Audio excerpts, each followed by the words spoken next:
From the eye in Fort Lauderdale, Florida, the Fort Worth Toros take on the Florida Storm tonight as the Florida Storm are on the field for the first time since opening night, where they got the victory over the Charleston Predators 23-20. There's Coach Vandelay in his festive shirt. The champions ready to get it going once again. Alongside Charles Doherty, I'm Cameron Irvine. Tyler Falk, Chris Curtis back in studios. Damon Simeon and Ron Haynes in our stat truck. Charles, how you doing tonight? Oh, I'm doing great. I am so excited for this game. It's impossible, Cam, to overhype this game. This is we're looking at two of the best built and best managed teams in the SFL. I know it's early in the season, but I think this is going to be a linchpin game for tonight's winner. The winner's going to show us whether they have the chops for a great season and potential to go deep in the playoffs. So eyes on the field. I can't wait to get this started. Florida will receive. The temperatures are dipping into the high 50s. It is a clear, starry night in Fort Lauderdale and a perfect night for football between Fort Worth and Florida. Fort Worth trying to reverse fortunes on the Monday Night Spectacular. They lost 2 weeks ago, 29-21 to Alamo City. The ball's on the tee, the hands in the air from Amelia Rose. Kick it, we are underway from Florida in their all blues tonight with the light blue numbers, and this a return up to the 33-yard line. Nicely done. Bobby Tarantino, the 25th pick in the SFL draft. With that return, and out comes Ron Cochran, who had the interception bug in week 1 against Charleston, but Florida has had a lot of time to clean that up. Oh, definitely. I'm looking to see if they get their running backs a little bit more engaged in both the receiving game and the running game. Neither team has scored a rushing touchdown this season, so I'm hoping they break that spell tonight.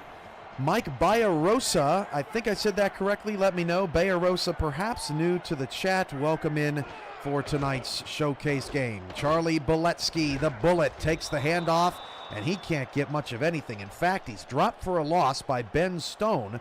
A loss of 2 yards. Let's meet the rest of that Florida Storm offense. Cochran and Boletsky in the backfield with Chris Komisak, a free agent acquisition in his 7th season, the one-time All-Star, 6'1", 250. Wide receivers, Stephen Bush, Caleb Giffus, Art Vandelay, Bobby Tarantino. Tight ends, Verdon Zarkoff and Ron Haynes. On the line, tackle William Davidson in the guards, Joseph Wade and Greg McDonaldson. A couple or a few to look out for. Stephen Bush is going to go in motion. He is followed across the formation by Adam Leach. Fort Worth in the all-whites tonight with the navy blue helmets. Cochran drops to throw against a 4-man rush. Ron drops deep down the field. That pass is overthrown way over the head of the intended receiver. May have been Boletsky running a streak route, and it's 3rd and 12. They sent the entire team out on routes on that one, Cam. But the offensive line for Florida kept Ron clean on that play. But the defense for Fort Worth showed up in a gutsy man-to-man, and they held their own. Let us know how our audio is sounding tonight. Want to make sure that me and Charles are crisp in your ears this evening. Play action rollout. Ron Cochran totally fooled the defender, and it's caught. First down to the 49-yard line of Fort Worth. That's Tarantino. Jerry D. Gond was lost on a desert island on that play. First down, Florida. Yeah, he had a beeline for Ron Cochran. Could have disrupted that play, but for some reason he ran in the pocket. Maybe somebody said something that got him angry. He wanted to take it out on him. But yeah, that was an odd coverage there by the defensive lineman. Now, what would make you sprint the other direction, Charles? Is there anything you can think of? What would somebody have to say to you? Well, if I had to play against any of these players in real life, I would run the opposite direction every time. That's so true. I was going to say if somebody had an ice cream buffet, I'd go the other way. But that's an excellent point, Charles. Is that a thing, an ice cream buffet? I hope so. Maybe in heaven. Ron Cochran back to pass. Cochran deep down the field. That pass is hauled in at the Fort Worth 30-yard line. Nice. That's caught by Art Vandelay for Florida, first down. Hey, I tell you, Art Vandelay, he's not the fastest wide receiver in the league, but what he's really good at, he's extremely agile, runs great routes, and he's always there. He knows when the ball's going to get released and is in the right spot on the field to get the reception. So Ron Cochran off to a good start here. as keeping Fort Worth's offense off the field is a pretty good strategy this season. Marcus Dunhill leads the league in passing yards. He's going to have to wait. Draw play to Boletsky on his first carry. He lost 2 yards. This is going to be a 3-yard pickup before he's closed down by season 21 MVP Delaney Nash. The rest of this Fort Worth defense includes Jeff Duffy, Jerry D. Gahn, Luther Gahn, and John Neville's on the line. E.K. Vincent, Sonny Sky, and J.L. Browning, your linebackers. Corners on the outside, Tavius Gordon, Adam Leach, Remington James, and Aiden Davis. The safeties are Ben Stone and Delaney Nash. All these players are real people, as that pass caught by Vandelay down to the 9-yard line. First and goal, Florida. They are doing it through the air. Yeah, another great route run by Art. And, it's going to be hard for this defense of the Toros going up against Cochran. I mean, there isn't anything that he hasn't seen before. You can't throw anything new at him. So what they have to do is get past the blocks and put some pressure on him, have him get rid of the ball quickly, and hopefully make a mistake so they can get the ball back. 6th play of the drive for Florida. They've already gone 57 yards, mostly through the air. Cochran's got 2 in the backfield. First and goal with 3 receivers, 2 to the right. They'll flip it out strong side to Boletsky, and Boletsky is cut down. No gain. So early on, Fort Worth's run defense looks to be up to the task. That tackle made by Vincent. I do like the mixture of the running plays, Cam. We're looking at pitches, we're looking at traps, and we're also looking at, draws to keep that defense on their toes. Cochran back to pass. Touchdown! Run! Wow. Haynes in the truck and in the end zone. Florida on their opening drive scores. It is 6-0. I mean, that was a Monday night spectacular drive. I mean, they no mistakes. Great mixture of pass and run, and they want to keep doing that every time they touch the ball. So Florida will kick the extra point. What a tremendous start to their evening. 8 plays, 68-yard drive. And that extra point from Ethan Sneed is good. So Florida's got their work cut out for them. There's the official stats right there. Ron Haynes waving hi to the folks back home. Again, that was a spectacular opening drive. I mean, that's the dream type of drive for any coach on the opening series of a game. Florida kicks it away. And this is deep, all the way to the back of the end zone. Keep an eye on that, as we're always trying to figure out what direction the wind is blowing outside. Lili Nakai takes the knee. And here comes Marcus Dunhill. Been interception prone, but also been absolutely terrific with receiver E.J. Minson, formerly of Florida, and Stephen Hacker on the outside. They get most of the targets, probably the least distributed football in the league in terms of Dunhill's passing, spreading the ball around, but Minson and Hacker have just been outstanding through the first 2 games of the season. 2 in the backfield. The handoff goes to J.Z. Bacon, and Bacon is going to break a tackle and pick up 7 yards. That's a long 7, as Bacon gets the run game started off hot tonight. Yeah, Cam, I hope that's a sign of things to come for Fort Worth. I mean, he's a quality. J.Z. Bacon is a quality running back, and to your point earlier, Dunhill needs to be on the right side of the touchdown to interception ratio, and I think that comes from letting the defensive line get past the offensive line and pressuring. Dunhill is actually going to be dropped for a loss. Charles, go ahead. No, like I said, that's how Dunhill makes mistakes, is when he doesn't have enough time for the play to develop and tries to use that can of an arm to make things happen, and throws it into double coverage, sometimes triple coverage. So the offensive line, key tonight, has got to keep him clean. That time he tried to scramble away from the Florida pressure, but actually lost yardage. Blitz on 3rd down. Stephen Hacker one-handed at the 42-yard line. Mike O'Neill talked about Florida loves to get pressure on opposing quarterbacks, but Dunhill handles that just fine on his first opportunity. Yeah, to your point earlier, Minson and Hacker, I think they're the dynamic duo of wide receivers in the league so far. But Hacker at 6'5", he's the fastest player on the field, and that's just a nightmare for any defensive coordinator. So 1st down and 10, both quarterbacks off to a hot start here this evening. Handoff back to the ground game. That is a 4-yard pickup for Bacon. We'll set up a 2nd down and 6. This Florida defense includes Deontay Stoneville, Alessandro Tomaello, Hall of Famer Alex Dominguez, and Pete Mitchell on the line. Linebackers Ryan Tobin, Jesus Smith, and Juan Mississippi made life hell for Charleston's John Lakeman a couple weeks ago. Corners are Ryan Davidson, Evan Carroll, Adam Jones. Safeties, Big O Renfro, Daniel Wright, Andrew Francis, and J.J. Bailey, one of the deepest safety units in the SFL. 2nd down and 6 with 5:10 to go in the first. The handoff goes to Aaron Alexander, and Alexander will get a little bit less than half of what they need, wrapped up by Ryan Tobin. Not the sexiest play you're going to see tonight, but I think it's effective. As I stated at the top of the call, you got to mix it up against Florida. You can't be too predictable, and I like what they're doing so far on the Fort Worth side. 3rd down and 3 needs the Florida 48 to keep the drive going, and they will play fake. Dunhill, all kinds of time, deep down the field, incomplete, and that's the first stop of the day. Evan Carroll locks it down. I'm not sure who that was intended for. I didn't get the number, but in a game like tonight, that's the type of pass you've got to get your mitts on, and if you can touch it with both hands, you should be making it a reception. First incompletion of the night. Our stats team has Cade Stevens as the target for that one. Couldn't haul it in. J.Z. Bacon, 2 carries, 11 yards on that opening drive. So punt is away from the 25-yard line. Florida on the return and not much room there, just a yard.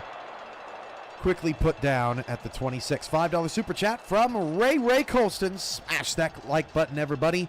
And yeah, that helps the algorithm. I don't know if you noticed, Charles, but Queen City and Houston, over 2,000 views on the highlights from earlier this season. So that and so much more. Last I checked, we were 2 subscriptions away from 7,500. So if you haven't subscribed to the channel, you can do that now. 1st and 10 at the 26. The handoff goes to Beletsky, and Beletsky will rough and tumble his way to the 29-yard line to bring up a 2nd down and 8. There's Coach Vandelay. Yeah, nice shirt, Art. Luther Gahn there is a giant on that defensive tackle side, and it's hard. Once he gets his mitts on you, it's hard to get away from it. So Beletsky was trying, but not so good this time. Handoff up the middle. That's Kaysen. Florida does not have a contracted backup. It was of much discussion in the offseason around the league. J.L. Browning with the tackle. That's the 6th different Toro with a tackle in the first quarter.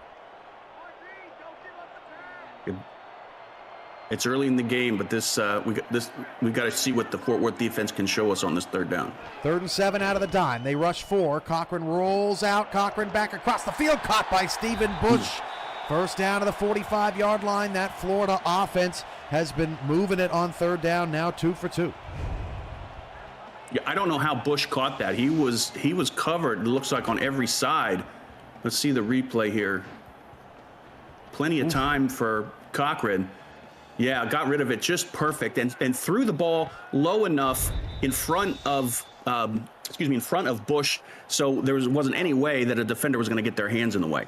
Adam Leash was crashing down in the zone but couldn't get there in time. A well-timed throw from Cochran. Now 88 yards of total offense in the quarter for Florida. Cochran drops to throw on 1st and 10. That pass is caught, and that's the big fella Haynes all the way down to the Fort Worth 33-yard line. Man, Florida looks good tonight. Yeah, Davidson, McDonaldson, and Wade up front. The offensive line for Florida is just holding their own against this stellar defensive line of the Toros, giving Ron Cochran plenty of time to do what he wants. Kind of surprised we've seen this much zone coverage out of the Toros, at least at the start. The secondary is just ridiculously good. But they've been playing a little soft. We'll see what they do throughout the game as they're trying to also stop this rushing attack, and Beletsky is only able to pick up 4. That's actually his longest run of the night so far. Yeah, and again, they're mixing it up, which is great. Different types of run, not the standard dive trap. So they're keeping Fort Worth guessing, but I mean, just like that, they're knocking on the door of the red zone. 2nd down and 6, 2.5 minutes to go in the first quarter. Vandelay goes in motion. Ron Cochran on 6 completions has hit 4 different receivers. Caleb Giffis, who had a touchdown in week 1. Veridin Zarkov, the lone players without a target. This is Kaysen, who is closed down by E.K. Vincent, his second tackle. I am quickly learning tonight, Charles, that this game may be won on third down for this Florida offense. Definitely. I mean, so far they've been, I think they've hit every third down they've made. So, yeah, actually they have. So this is another test here for the defense of Fort Worth. Nickel look from Fort Worth. Look at how far off the corners are from the receivers. Cochran back to throw. Little bit of pressure. Outside. Wide open. Stephen Bush to the 9-yard line. My good. There's bend, don't break, and then there's bending in ways that I couldn't even describe. Yeah, let's look at this replay. I didn't even see a safety on that side of the field. Oh, there you go, right there. But, man, they were playing deep. Defending the end zone there on third down. Way too light. Florida's now 3 for 3 on third down conversions. Cochran getting what he wants. 7 of 8 for 124 to start this football game. Man, Florida has been impressive through the air. First down and goal.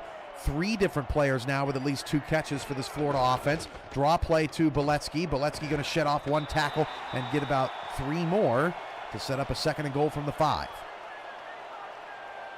So far, Florida can do no wrong on their offense. That's a good mixture of run, pass, all different types of runs. Like I said, probably about 3 or 4 times. Let's see what the Florida defense can do. They gotta do something to dig their heels in and show that they're able to stop Florida. 10 in the box. Second and goal from the 5. They flip it outside. That is Comasec, and Comasec's in the end zone. What an adjustment there from the Florida Storm. Comasec with a touchdown. It's 13-0. First touch of the game, I believe, for Comasec. I mean, at 250 pounds, 6'1". He just shows you how hard he is to bring down. One-on-one tackle is not going to do it against Comasec. 2 defenders tried to get him. The last one was Delaney Nash, and he just powered all the way in and put 6 on the board. Beats the MVP, the Dags Drone Works blimp, getting some great shots on a clear night here from Fort Lauderdale. And wow, what a start for Florida. 2 touchdowns on 2 drives, 142 yards, 8.4 yards per play. And that extra point is good. And Fort Worth needs an adjustment, and an adjustment quick to stop the bleeding. 9-play, 74-yard drive for the Storm. Yeah, they need to do something here, Cam. I mean, they got to look at those plays, and especially the ones where they have, cover 12. they might want to think of running something else. Kick is again very deep, and another touchback. If you're new to the Simulation Football League, welcome. The SFL is football for everyone. Get off the sideline and start your player today by joining our Discord server at simulationfl.net. Click the Join the Community button and begin your career just to meet the stars of the SFL on and off the field. It's never too late to get involved. First down on the 20. Fort Worth finds themselves in an unusual position, down multiple scores. Bacon can't get past his own blocker. Great job by the Florida defensive front, shutting that down. 2nd and 9, Mississippi on the tackle. Maybe they should take a page out of the Florida book and kind of mix up, try the draw play, try the play action rollout, and see what that can do. 2nd down and 9. Split backs in the backfield for Fort Worth. This is what Mike O'Neill was talking about, this 3-wide receiver look.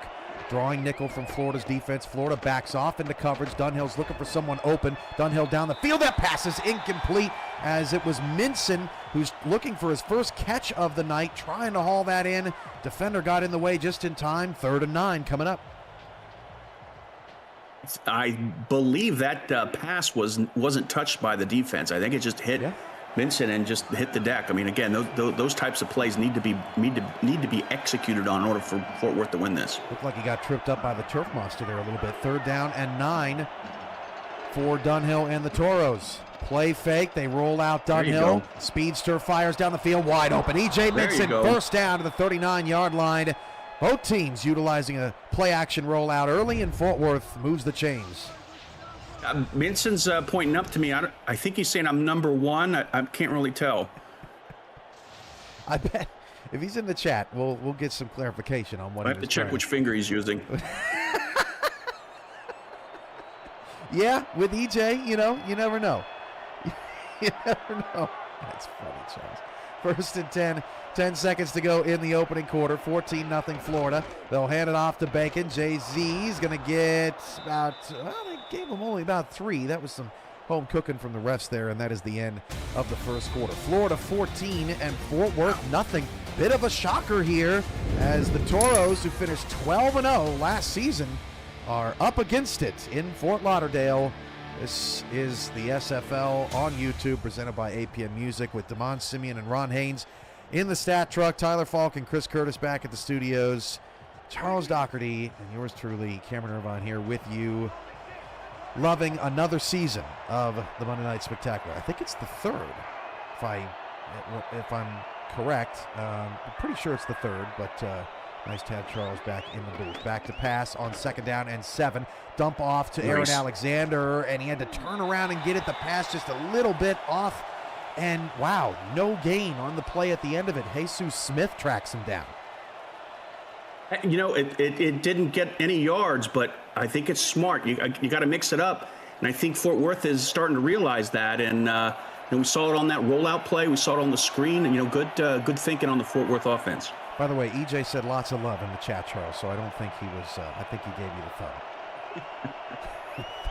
3rd and 7. Robert Garrett Jr., who's had a stronger start to his season than last, goes in motion. He is without a target thus far. 9:28 to go in the first half. A 4-man rush. Dunhill's got all kinds of time. Dunhill standing in the pocket and delivers to Robert Garrett Jr., but he's marched short of the first down. That was very close. And that's what, a tight end that wants the camera on him. He rolls out, on the sideline and gets down in a 3-point stance. I don't know why he was in a 3-point stance. Just for fun. Coach Gonzalez challenging this play. I think it's a good challenge. You don't have a lot of momentum right now on the road, and you need to get some. Let's take a retroactive look at the play presented by Retroid. Get your SFL console at goretroid.com. Second look. I think he got it. Yep, I would agree, Charles.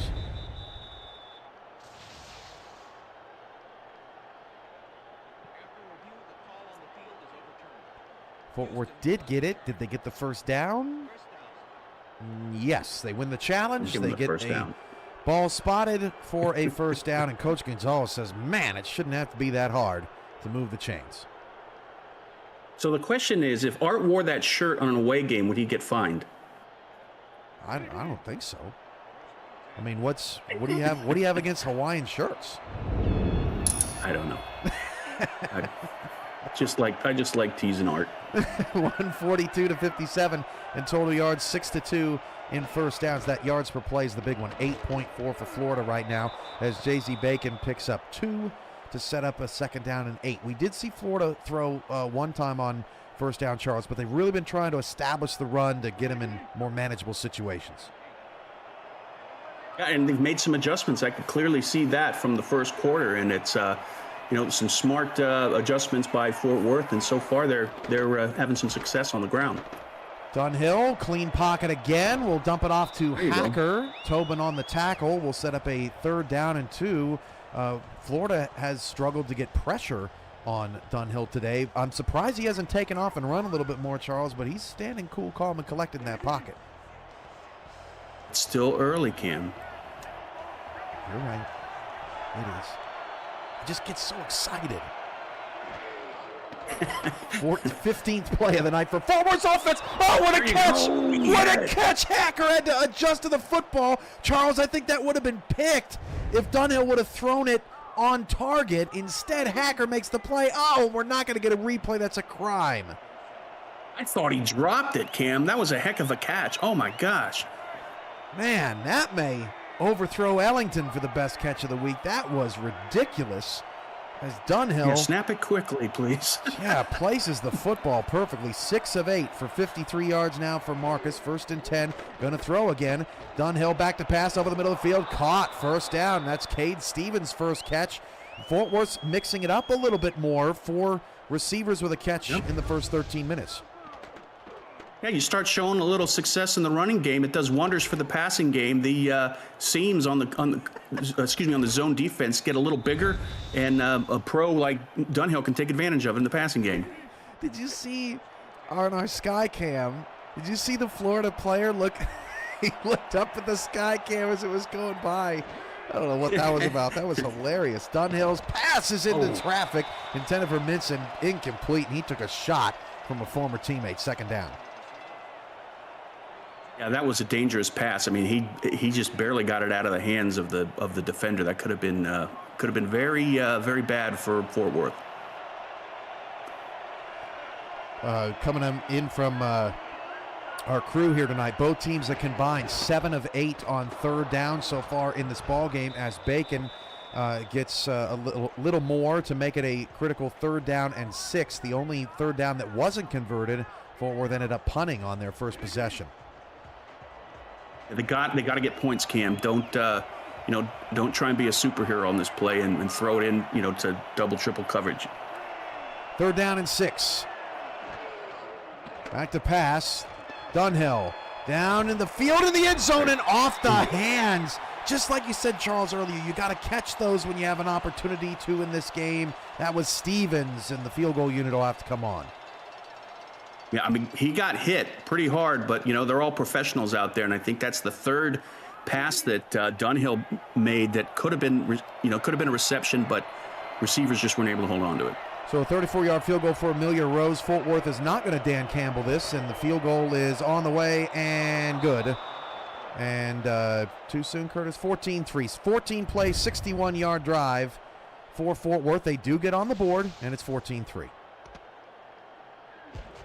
Yeah, I liked the adjustments Fort Worth made. I mean, they kind of stumbled as they got closer to the end zone, but like I said a couple times on that last drive, the mixture of run and pass, I think they see something there, and they see a way to capitalize on that and see some holes in the defense of Florida.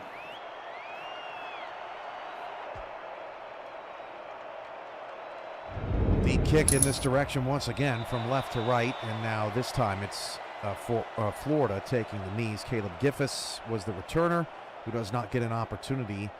Now the big question, Charles, is what can Fort Worth's defense do to slow down this passing attack? Florida has not been stopped tonight. Yeah, and I guess a big point here is their drives are eating up the clock as well. So Florida's got to do something to stop the progression of the Florida. Fort Worth needs to stop the progression of the Florida offense. Bullet Boletsky gets 2. Delaney Nash on the tackle. That is his 3rd. That leads the team. Liking the game so far, smash that like button and subscribe to the channel if you haven't already. The SFL produces over 400 events a year. There is no one else that gives you more football. Don't miss a minute of SFL or SFLM action and help the channel grow through your support. 2nd down. Flip out. Boletsky makes a move. Boletsky's got the edge, and he's still going. Boletsky down the sideline. 1st down. We'll have to see if he stepped out of bounds, but he made a fool out of Nash and everybody else on that defense. That was a super super shift move there on that pitch play right here to the outside. Man, got an extra 10 after that, and I think he stepped out. They should throw the flag on that one. And that would have to be the 2nd time Coach Gonzalez has had to pull the red flag out, and he will. If he wins that one, he gets a 3rd, but man, the coach is working out that arm tonight. And we're back to the challenge booth. Let's take a retroactive look at the play presented by Retroid. Get your SFL console at GoRetroid.com. Yeah, I think I saw it on we get to see that sweet little juke. Look at that. Right there. Yep, I think his big toe went out of bounds. That's going to wipe away about 15 yards after the run. And that is another 1 challenge by Fort Worth. Fort Worth is saying, sheesh, I know they're the defending champs, but my gosh, refs, give us a break here. Can't hide in replay. And they've been the Florida offense is, has been playing flawless so far in these first couple possessions, and Fort Worth is scratching their head, trying to figure out a way to stop them. 6:25 to go in the first half. Florida 14 and Fort Worth 3. Monday Night Spectacular, season 22, week 3.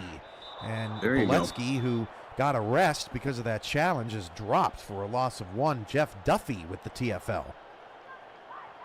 Yeah, Jeff Duffy's a beast. Him and Gond are I think the best duo for defensive ends in the league. It's only the third negative play of the night combined in the first 14 minutes. Cochran, clean pocket, and the pass is caught by Vandelay. First down, both quarterbacks facing minimal pressure in the first half. Yeah, look on this replay. Look at the blocking of both tackles. They take Gond and they take Duffy, and they push him way out of the pocket and give Cochran plenty of time to make that great pass downfield. William Davidson and company making that happen for Florida. They have been impressive. Fort Worth in desperate need of a stop here. They give up a touchdown. They're in some real trouble. Down 21-3 early in this one. Kaysen takes the handoff, and more great blocking has Kaysen getting a 5-yard pickup. And just like that, we're hitting the 5-minute mark. So Florida is expert at figuring out ways to burn that clock. And, Fort Worth is right now, I think they're looking at trying to do something to maybe get a turnover. Florida has an 8-play drive, and then another 12-play drive, and then this 5-play drive here, as that is Comisac getting rid of one and picking up a couple. So Comisac a little bit more involved in the game plan this week. Will set up a third down. I always love it when the fullback's involved in the offense, and on that particular run, Comisac just stiff-armed Vincent into the turf. That was not a huge gain, but it was a very powerful run. Third down and 3. Florida has not been stopped on third down. Cochran's throw is open, and he missed him. Missed Zarkov, threw it behind him, and that is finally a stop for Fort Worth. A little bit of Florida shooting themselves in the foot there. Got to execute, could not. And Marcus Agrippa will have to punt for the first time. Yeah, this is what the Fort Worth defense needed.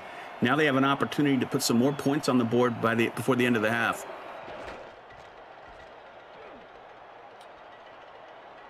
Deep kick. Oh, missed the block opportunity, and it's going to fall in the end zone. I thought there that the up man was going to go slam somebody on the special teams unit to try and prevent him from getting that ball. It didn't matter anyway. 1st and 10 at the 20. Dunhill takes back over. He's 8 of 12 for 73 yards.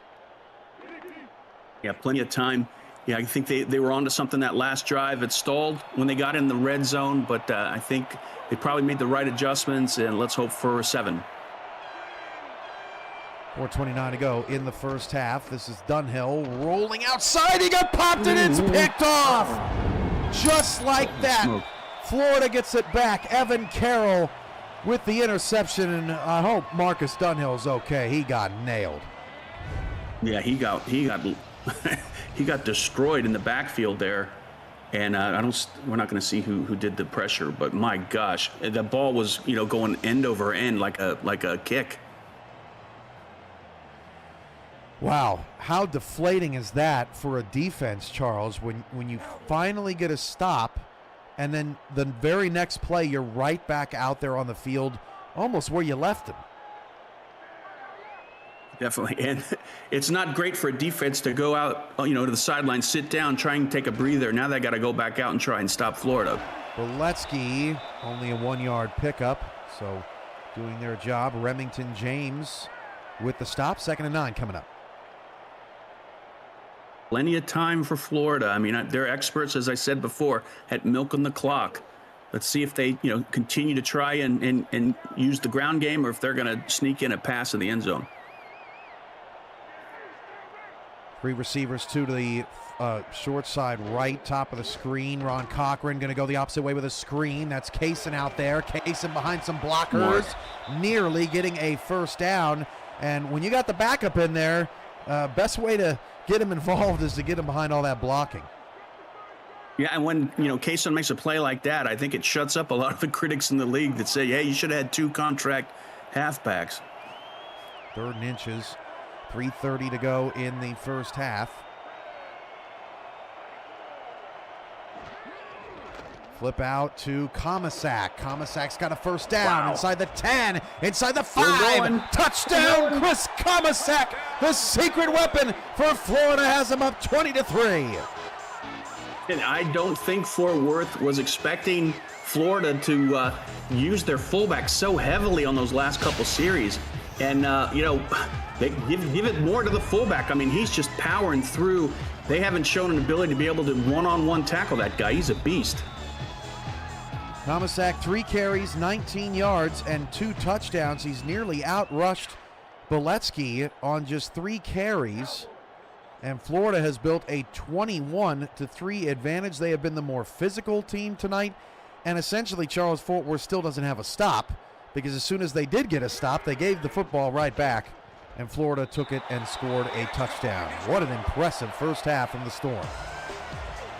Yeah, impressive for the Storm, but just the absolute worst case scenario for Fort Worth. I mean, they have an opportunity again. They get the ball back, but they clearly have to figure out, some more adjustments on offense that they need to do.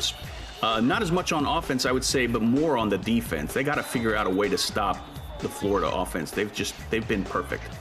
97 viewers right now, Charles. If we're going to keep up our streak of triple digits here on the Monday Night Spectacular, Fort Worth's got to wake up. Blowouts are not good for business. And I think if you promise to sing at halftime, you're going to double the viewership. I don't think so. There's a player hurt. Oh, Florida's got a man down. Oh, that is J.J. Bailey. That is second in command at the strong safety position behind Andrew Francis. So you definitely don't want to get thin at safety. Tough loss there for the rookie. Check that second-year play. Yeah, it's hard to tell how serious it is. I mean, he's walking, which is a good thing, but hopefully he can come back out. 3:17 to go in the first half. Critical drive here for Fort Worth. They have to respond. Most points they've given up this season is 29, and Florida's already 8 away from tying that mark. Dunhill against a blitz.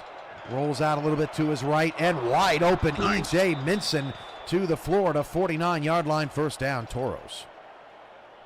It started up front with that offensive line of the Toros. They gave Dunhill all the time he needed to find a wide open Minson downfield at the 45-yard line.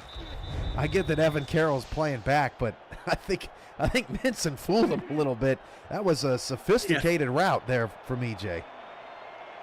I think they thought he was going to the house. 2 in the backfield, 2 receivers now, 1 to either side for the Toros.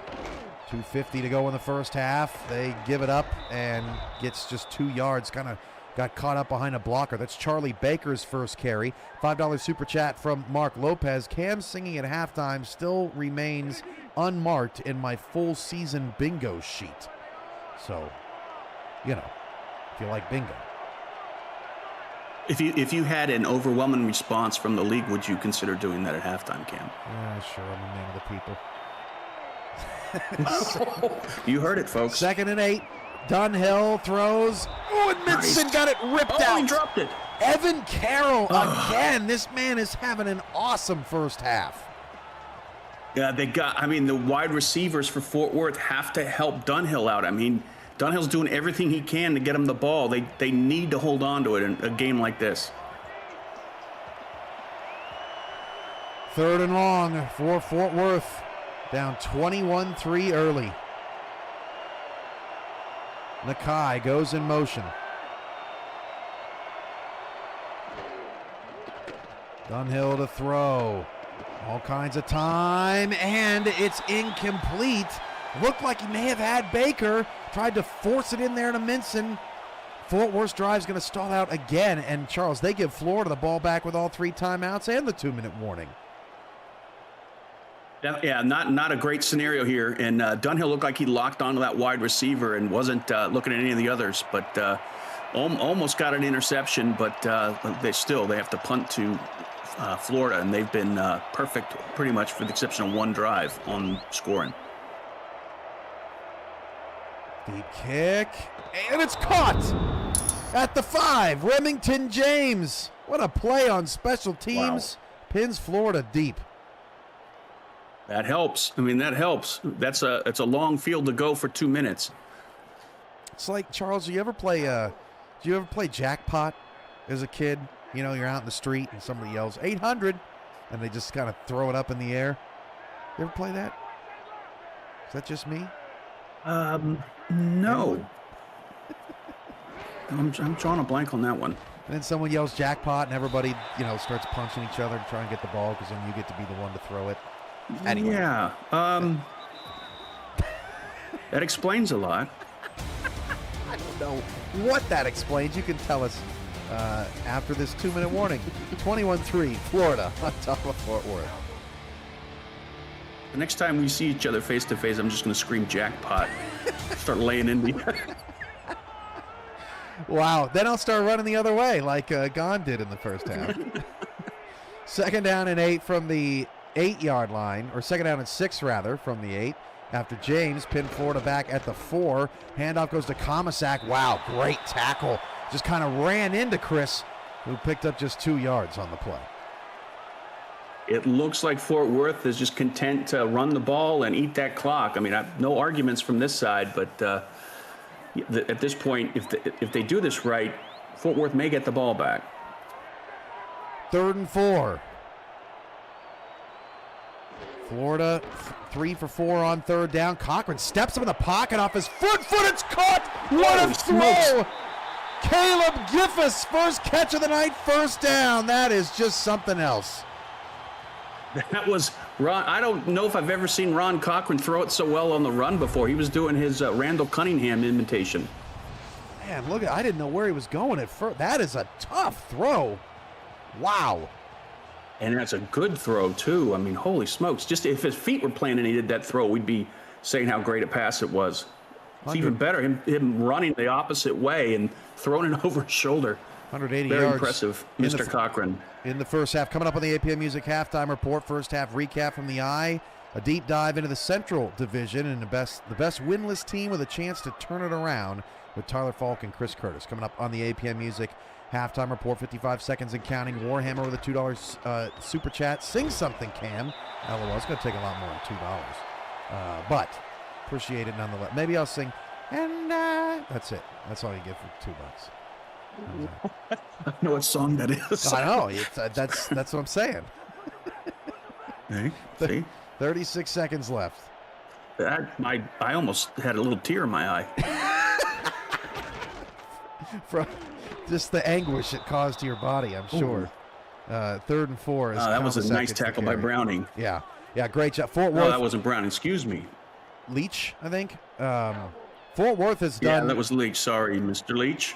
Fort Worth's done a nice job, getting Florida to milk this clock. The Storm seemed disinterested into being aggressive before the halftime break, as that pass was again intended for Zarkov, and that didn't work out. So it'll stop the clock. Fort Worth will get the ball back with minimal time left, but we're looking at a 21-3 halftime score. Yeah, Jeff Duffy was smelling smelling the quarterback on that one. He had a beeline for him, and Cochran got rid of it just at the last second.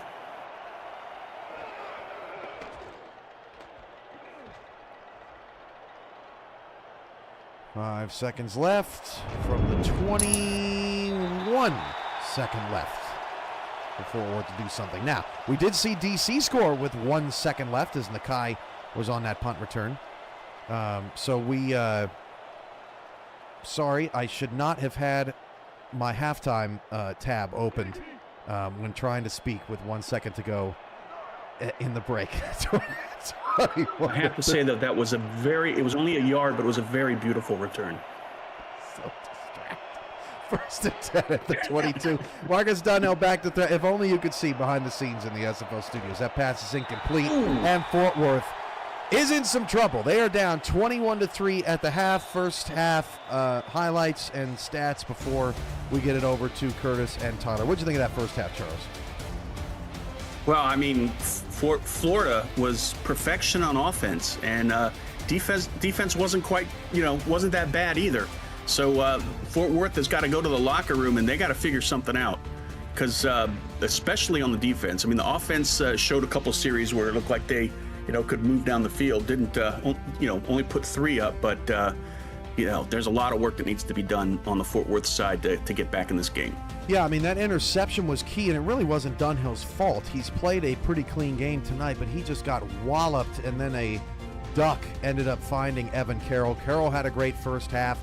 Florida was balanced. They got Comisac involved for 2 scores. That was a big deal. You see there, Florida only 18 tackles in the first half. That means Fort Worth's offense just really hasn't been on the field much at all. Chris Comisac, your player of the first half, 5 carries, 22 yards, and 2 touchdowns.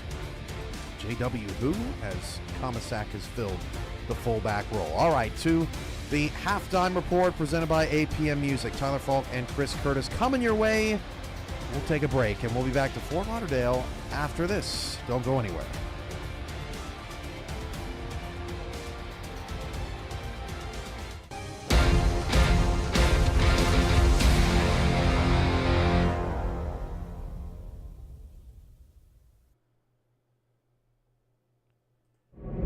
And with that, halftime in VI as it's 21-3 over the Storm over the Fort Worth Toros. Chris Curtis, Tyler Falk in the studio is Tyler. The Storm off to a really, really good start. Cochran very efficient, and Fort Worth can't get their offense to stay on the field. Yeah, it's just been a very good start for the game for Florida. They came out firing right away, 14 on unanswered. And it's just been just a fantastic ball game, and just in general to watch. Fort Worth, however, it's been that hit or miss, like you said, just unable to haul in passes, and the balance of the offense just really hasn't been working for Fort Worth. They've been really focused on trying to get everything going in both the pass and the ground game, and right now the air attack just really hasn't been working. You look at Marcus Dunhill, 9 of 17, just barely above 50%. Hayden Stevens, who's usually a top target for Dunhill, one reception on 3 targets.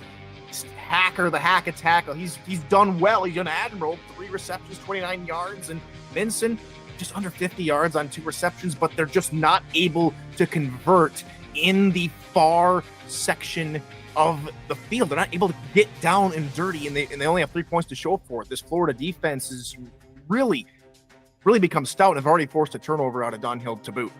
Right. Yeah, it's been very, very good from Florida's side. And then, like you said, I mean, Fort Worth just struggling to get their offense going in certain facets. Jay-Z Bacon, only 5 attempts right now. That tells you that the time of possession is definitely struggling. But this Fort Worth team has definitely made a believer out of me from the season previous. They can definitely come back, so the second half still should be very interesting, to say the least. But this is Florida. This is the defending champs. They Ron Cochran, Pseudo Nakai said it, or Charles Doherty said it best in the first half. This man has seen everything that the SFL has to offer, every single package, every single defense, every single disguise. You're not going to surprise him. And he is picking apart the Fort Worth defense more often than not. You saw that Randall Cunningham throw just a little while ago. He's been very good so far. Cochran looks the veteran quarterback like he always has. He's really not fallen off, and everyone was like, well, they only got one win. They've only played 1 game, and so it was a really testy game. But we always know week 1 of the SFL in any season, regardless of era, is always a feeling out process. And now Florida start to get into a rhythm. That bye week to help them prepare for Fort Worth, who's still embattled with Alamo City, and now Houston, who has really taken control of that South Division. It's just been tough. Tough sledding for the Toros, just in general, not really able to stretch their legs. Yes, last week they were able to put a 12-point spread between themselves and Minnesota, but it just wasn't, and it just hasn't been enough. They've come into a very angry Fort Lauderdale, and Florida have just taken control of this game for the first half. Still 2 more quarters to go, and Fort Worth unbeaten last season. They still have that experience. They can still come back and win this football game. Word from the Florida Storm medical personnel: J.J. Bailey, the backup strong safety, is doubtful with a twisted ankle to return. So we may or may not see him leaning towards probably not at this point. Twisted ankle, nothing to mess with. It could injure it worse. So that's something to keep an eye on going into the second half. That's a member of their secondary that they really value And if Fort Worth is to get going, that's the side of the field to look at if the first string gets fatigued. So that being said,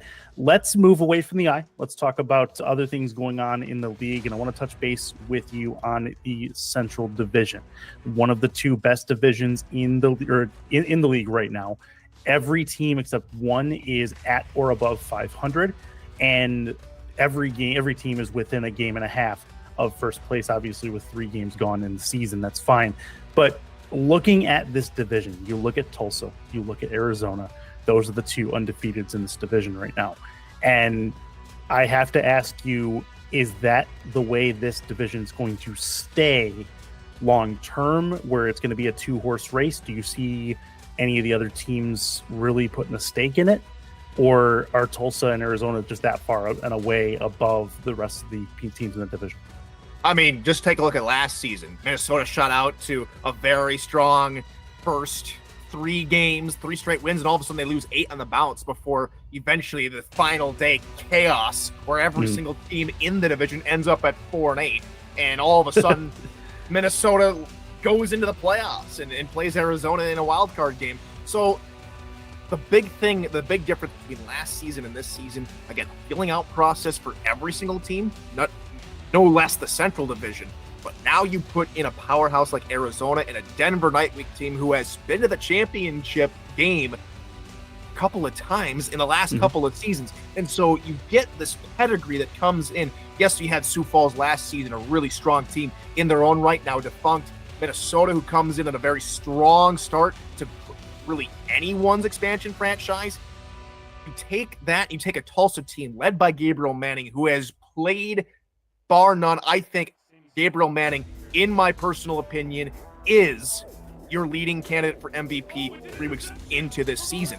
And so you look at Tulsa. Yes, a little bit of unsavoriness from Michael Brown to start the game, trying to find his old teammates. But again, Tulsa have that fight. They have that fight back in the game, in themselves, to come back and fight against Arizona, to fight against another newcomer, Denver. It's really now looking like Minnesota and Indianapolis really have to get their act together if they want a sniff at this division. Still early in this young season. We still got another 3 quarters of the season yet to go. Anything is still possible, and we could all realistically we could all end up at 6-6, and it could all be decided on the final day once again. Yeah, no kidding. It's an early season, but it's been a chaotic one, to say the least. No less, like you said, in the Central Division. And talk about Gabe Manning. I mean, this dude, he's playing at an MVP caliber level right now, and I don't think there's anybody that's really in his wheelhouse. Multi-touchdown games already to his repertoire, starting when week 1 with against Carolina. He's been the best wide receiver in the league. He's been the best skill position player, I think, in the league so far. And Michael Brown really coming into his own at the quarterback spot. He has a bona fide couple of targets to throw to. And you add a Phoenix Jones to that roster, which, like Cam said earlier, he's an upgrade over Douglas Brown. This team got good seemingly overnight. You look at what they did in the offseason. They got, like you said, Phoenix Jones, and they made it from, all right, we got to get the ball to Gabriel Manning. We're still getting the ball to Gabriel Manning, but now we have other weapons here that can do just as much damage, and it shows that teams now have to worry about, all right, we got to stop Gabe Manning, but we got to stop everybody else too, and it's really put a lot of teams on their toes. And I think Tulsa is in the driver's seat right now, early in the season, to have a chance at the playoffs if they keep the momentum going, if they keep game planning correctly, and they keep executing on the field like they have been for the first 3 years. I'm going to channel my inner Jim Mora here in a second if we mention playoffs one more time. That said, I mean, he's the highest paid wide receiver in the league, and he's been earning it to this point in this early season. Moving ahead, the Central Division in the rearview mirror. Let's talk about the other end of the spectrum. And there are 5 winless teams right now in the SFL. I know you've taken a look at them. I want to know not necessarily who the best one is, but I want to know who is the best potential to turn it around of those 5 teams. You want my blunt and honest opinion here, Curtis? Yep. No one. That's my blunt, honest opinion, because I think all 5 of these teams, if I looked at the schedules right, they all play each other. And so it's going to be a mosh pit down at the bottom end of the season for the entire rest of the season. I mean, if we want to be a little bit more optimistic, my best guess is Charleston. They've kept teams in check for the most part. Yes, they lost 30-10 versus Arizona, but their first 2 games, of course, 23-20, back-to-back opening games. But at the same time, they're scoring points. They're trying to get ahead. They have second most points of those 5 teams. LA right there. The only problem with LA, and the reason why LA won't make a dramatic turnaround, is because they've given up the most points in the league with 114.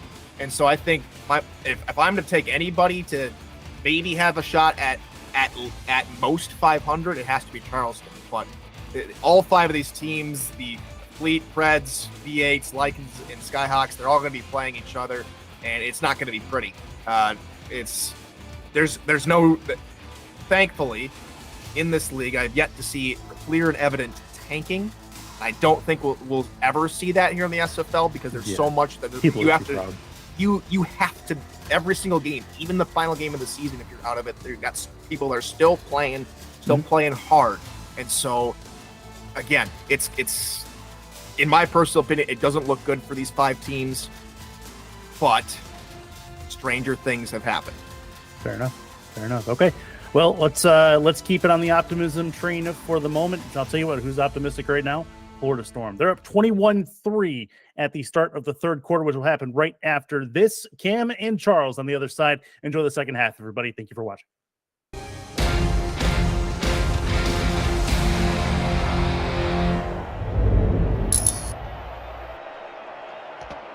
And welcome back to the second half of the Monday Night Spectacular. Thank you, Chris Curtis and Tyler Falk, for your halftime thoughts and analysis on this ball game. Damon Simeon, Ron Haynes with us in the stat truck, and Charles Doherty, of course, alongside with us. Here are your team stats from the first half: 246 to 118.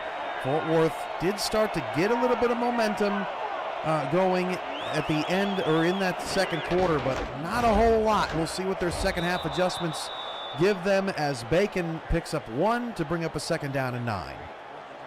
Yeah, they're not in panic mode yet, Cam. I mean, just a couple adjustments, I think. A couple scores in the books. I think we'll be back to having this a tight ball game. But, again, they don't need to completely throw away their playbook just yet. Second down and 9, 2 backs and 2 receivers as Dunhill drops to throw. That pass is caught by Minson to the 33-yard line. Dunhill was about to take another lick. Minson with just another great catch down the field. That is his third. Yeah, more catches like that for the Fort Worth receiving team, and I think we'll be looking at some more points on the board. That was a good route, good placement. Dunhill, like you said, was under duress, was able to just put it right where he needed to. Chat shout-outs, Daniel Wright, congrats on getting your number retired earlier this week, buddy. Warhammer 62, Arizona Scorpions in the chat. Hunter Norwood is here as Bacon picks up 3.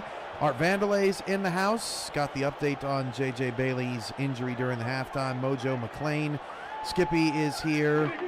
Multi-Y Apples. Jesus Smith. Nate LeMay is in the house as well. Bearded Vet. Many others. Thanks for being here on the Monday Night Spectacular for handoff, Charlie Baker. Second carry, and Baker's actually got a decent hole there. Going to be third and a long one coming up. Yeah, that's the kind of run that you need from your running back to set up a 3rd and 1. The whole playbook's open. Not a lot of there's always pressure, but you can use any play in the playbook at this point. 3rd down and 1. Fort Worth definitely does not want to go 3 and out to start the half. Or, well, it wouldn't be 3 now. You get what I'm saying. Dunhill on a quarterback sneak. Gets a first down. And Mike O'Neill talked about in pregame, Charles, getting Marcus Dunhill on the run can be effective. And you wanted it the first series in the first quarter. I told you it was coming, Cam. You just got to be patient. Oh, no, you're right. You're right again, Charles. I don't know why I doubt you.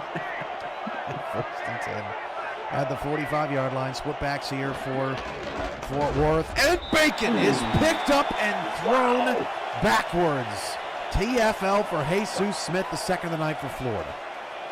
Yeah, Jesus Smith just leveled him. And, the thing I like about Jesus is he's got that same gear. He's in 5th gear from the kickoff to the end. I mean, that guy never tires. 7:38 to go in the third. Now another 2nd and long for the Toros. They go split backs again as Cade Stevens goes in motion. He's got 1 catch for 16 yards on 3 targets. Nickel look for Florida's defense. Dunhill to pass. Plenty of time. And Dunhill deep, overshot. His intended receiver has not been as accurate with that deep ball as maybe some of the previous games. That was Stevens again, the intended target. That was a play that took a very long time to set up, and that's dangerous going against this Florida team. I mean, they got to do the quick drops, dump the ball off, and let the wide receivers do their magic. Empty, 3rd and long for Fort Worth. Dunhill got to have it.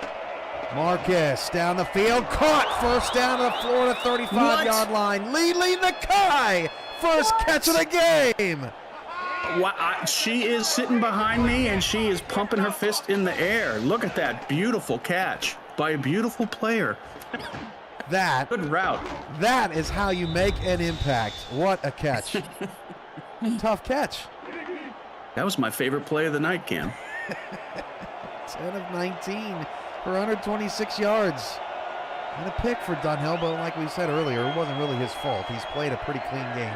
1st down and 10, 6:50 to go in the third. Dunhill going to drop the pass again. Dunhill down the middle of the field, incomplete. That was Stevens again. 1 of 5 tonight, having a rough night.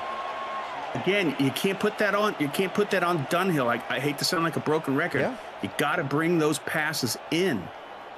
You're right. I mean, that's at least the 3rd pass. Dunhill's got 10 incompletions. At least 3 of them were just right off the hands. I'd probably add a couple to that, but you're being generous, sir. Yeah, I'm trying to be nice. Out of the nickel for Florida, 2nd down and 10. Dunhill going to roll out. They've abandoned the run just a little bit. Smart. And Hacker can't pull it in. My goodness, it's contagious. 3rd and long. I mean, something is going on. They have to check that ball, see if maybe, they put some grease on it or something. That's just, something is not right. They're not, you never see receivers with the caliber of Fort Worth dropping as many balls as they are tonight. Hacker and Minson now 5 catches on 12 targets. 3rd down and 10. Florida's defense has the Toros seeing ghosts. No, not you, Curtis. 3rd and 10. Hacker goes in motion off the left.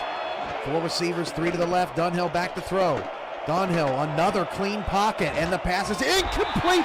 Again, he had the underneath route, Charles, and he's trying to take the top off the defense. Double covered, that's Daniel Wright. And now it's 4th and 10. They're out of field goal range, and the drive's going to stall out. Unbelievable. Yeah, unbelievable. I mean, again, that was a questionable choice of target on that play, but still, Cam, the ball was catchable, I think. Yeah, I mean, despite the very tight window to throw that football, it was a pretty decent throw, but just can't get their hands on it. This punt is shanked, and it'll be fielded at the 17-yard line as that was Tarantino. No, Vandalay, glutton for punishment, will get Florida the ball at the 17-yard line. So now it's up to Fort Worth's defense to make sure this game doesn't get away from them. But, man, what a frustrating end of the drive for Fort Worth. I mean, Fort Worth has the players to do it. And let's see what kind of adjustments they made and see if maybe they can turn some things upside down on the Florida side. Line shifts to the right, to Cochran's right. That's where he's rolling. Cochran nearly hit and almost threw a pick. Man, rolled right into Jerry D. Gond. Excellent pressure, 2nd down. Yeah, that was great pressure by Gond. He just powered through that line and got right in the face of Cochran. That's what they need to do. So 2nd down and long. Neither team has really established a run game tonight. 34 rushing yards for Fort Worth, 53 for Florida. Chris Comasac's been the best runner of the football this evening, and Cochran almost sacked, and it's still caught. Ron Haynes rumbles down to the 35-yard line, and Ron Cochran on the run tonight has been pristine. Unbelievable. I mean, he's running the opposite way and able to throw such an accurate pass. I mean, it's just silly. Ron Cochran should not be able to make that pass, and he just makes it look easy. 3 for 50 for Ron. His longest is 21 on the night. Got a pair of great pass catchers, one a Hall of Famer in our stat truck tonight, Damon Simeon and Ron Haynes. 1st down. Fort Worth showing some pressure, and they come up and they swallow up Charlie Boletsky. Only a pickup of 2 yards. Delaney Nash with his 7th tackle. The rest of his teammates have 18. Wow. I mean, they have to do something to stop Florida. I mean, Cochran is just putting on a show back there, and Gone got some pressure. They need to figure out a way to get those ends in the face of Cochran. Cochran down the field, too easy. Bullet Boletsky, first down right in front of the sticks. Florida continuing to move. Cochran over 200. I mean, maybe it's the stunts. I mean, maybe they should start looking at doing some mixes or twists to try and get those two, stud defensive ends in the middle maybe and disrupt the pass blocking scheme. By the way, congrats to Hacker. He did hit that milestone of 13,000 yards. So Hacker 7th all-time in the SFL. Receiving, congrats to you. 3 for 29 tonight on the day, but on 6 targets. Cochran talking it over with McDonaldson as he overthrew an intended target down the field, just his 5th incompletion, 2nd down. Congratulations to Fort Worth, the wide receiver there. I mean, that was unbelievable. He's had an unbelievable career, Hacker. And like I said, fastest guy on the field also. He's 6'5". I mean, it's just unbelievable. Any offensive coordinator would love to have him on the field. 2nd and 10. Well, I'd like to have Ron Haynes, his 4th catch of the night. That leads all Florida pass catchers. Haynes approaching 100, 1st and 10.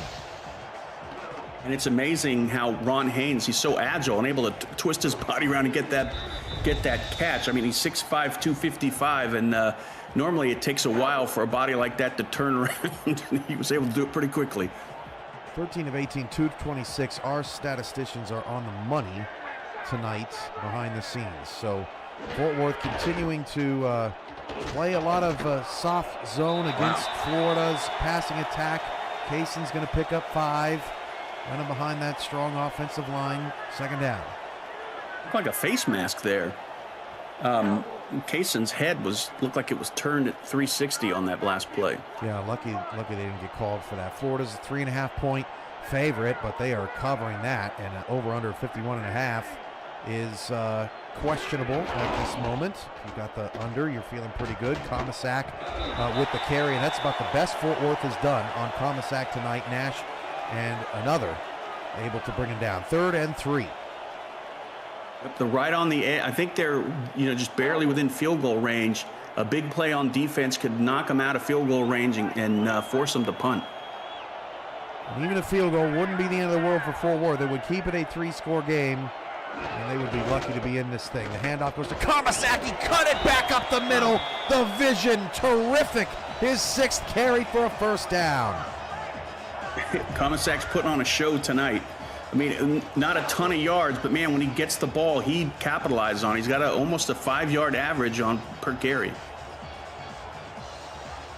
Comisac has really showed up for Florida tonight. They are bleeding more clock. 3:25 to go in the 3rd. They hand it off to Boletsky. Boletsky, a lot of running room. A solid 6-yard pickup.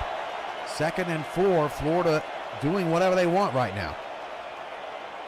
They're doing whatever they want, and they're also destroying the time on the clock.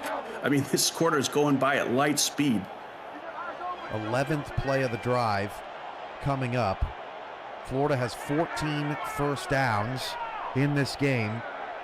Outplayed Fort Worth 45-39. Doesn't seem like a lot, but it feels like a lot. Comisac breaking off a tackle, falling forward, nearly got another 1st down. 3rd and inches, that was his 7th carry. Yeah, 3rd and inches. Comisac almost broke that out, but it was, nice tackling by Fort Worth to keep him from the 1st down marker, but now they got a big 3rd and inches. Fort Worth's red zone defense, which is usually pretty good. They have got to find an answer here. 3rd and short for the Storm. 2.5 to go in the 3rd. Handoff, Comisac all alone. Stiff arm, Comisac, and overplayed him. Touchdown. Ben Stone way out of position. Comisac has his 3rd touchdown of the night. Unbelievable.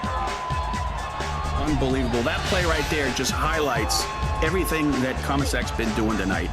You know, he read the blocking coverage perfectly, bounced it outside, great stiff arm, and just powered it into the end zone. And he's been doing that pretty much on every carry.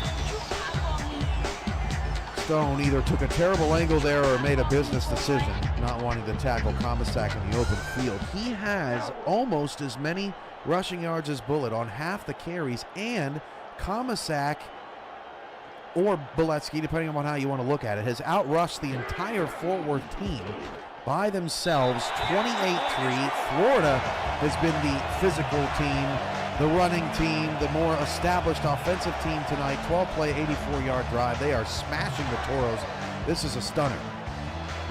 It is a stunner. I mean, I expected the score to be a heck of a lot closer, and honestly, I expected the defensive line for Fort Worth or the defense in general to be able to put more pressure on Ron Cochran, and so far the blocking scheme for Fort Worth is just, off the charts.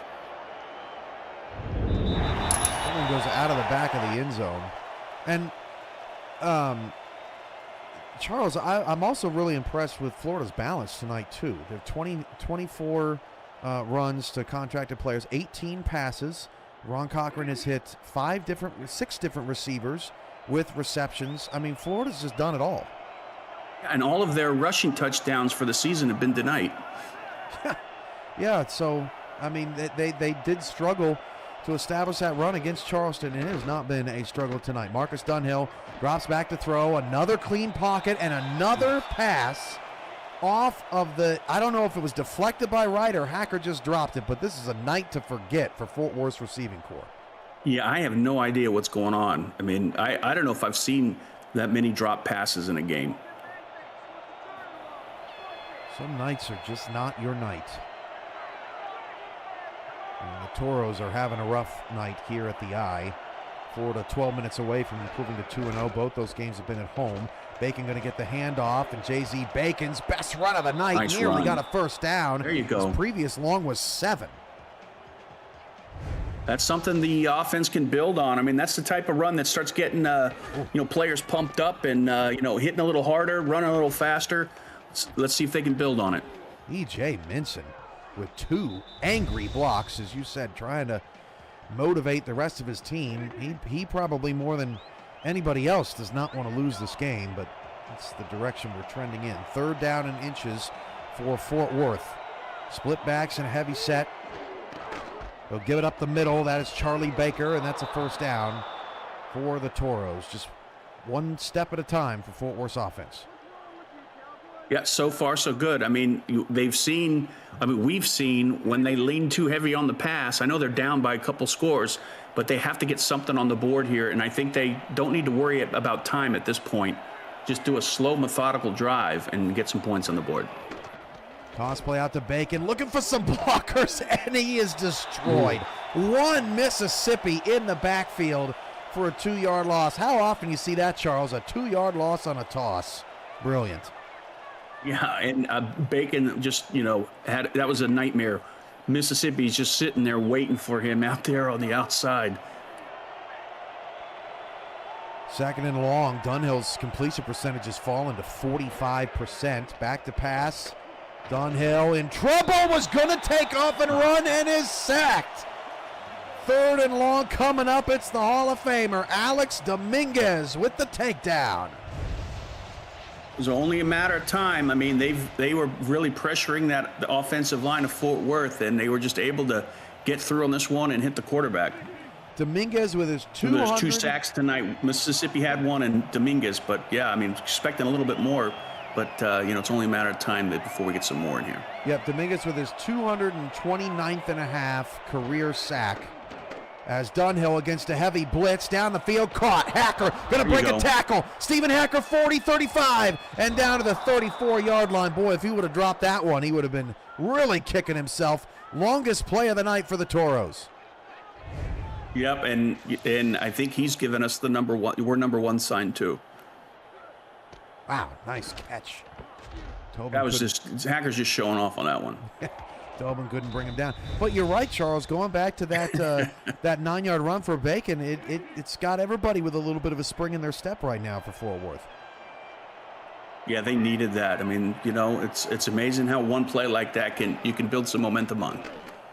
Dunhill, the throw again, checks it down. Bacon Smart. shifts in the open field and picks up 3 before he's wrapped up. 2nd and 7 coming up. That is the end of the third quarter. Fort Worth trying to put a drive together. Still 10 minutes left in this one. If they can get a touchdown, you never know what can happen down the stretch of an SFL football game. You're watching the Monday Night Spectacular on YouTube, presented by AP Music. Chris Curtis, read us over.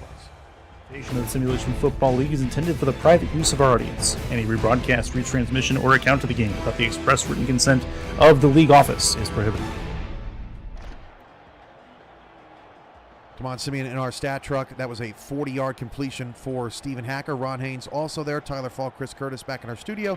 Charles Doherty, Cameron Irvine here with you. Your Monday Night Spectacular crew at full throttle tonight. Thank you again to Ashley Jackson for her work on PGI and pregame. Mike O'Neill with his pregame conversation and insight around the league as well. As Stephen Hacker goes in motion to start the fourth quarter, 28-3 Florida. Toros are starting to put something together here as that pass is caught by Hacker down to the 12-yard line, wrapped up by Daniel Wright. First down, Toros. Yeah, Florida looked like they were showing zone on defense. They moved Hacker down in motion to the bottom of the screen. Looks like they did a crossing pattern, which just worked perfectly, and Dunhill was able to find the open wide receiver. Dunhill up to 188 on the night, 14 of 27. Hackers up to 87 on 5 catches. Handoff Bacon inside the 10. Whoa. Bacon shoved down by Wright after a 4-yard gain.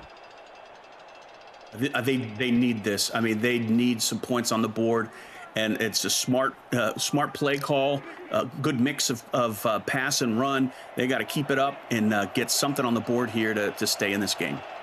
2nd and 6 for the Toros. 2 in the backfield, heavy look. Handoff Baker. Baker cuts it back up the middle, makes a man miss. Charlie Baker breaks away and scores! Touchdown for the former wide receiver at running back. Fort Worth is back in it. We can look back at that run by J.Z. Bacon. He fired up the whole team. Yep. And everyone just started doing a little bit extra on each play. They were able to methodically drive down the field and put some points on the board. And, they're still behind, but you can build on this. Aaron Alexander with a key block very late in that play that sprung Charlie Baker into the end zone for a score. 19 yards on 4 carries tonight for Baker. A 10-play, 79-yard drive, 9:07 to go. Now the Toros need a stop. You just never know. Amelia Rose's extra point is good. Yeah, so badly needed it, and hopefully that motivation on the offense, moves over to the defensive side, and we're able to see them, knock a couple offensive players on their keister, maybe hit Cochran a couple times. Here come the 28-3 memes, Charles, with this potential comeback for Fort Worth. That score will forever be haunted by that Super Bowl between Atlanta and New England. Here's your updated total team stats there. Fort Worth playing catch up a little bit, but hanging tough. Ron Cochran has not made a mistake tonight. No picks, no fumbles, and Florida's kept a clean sheet.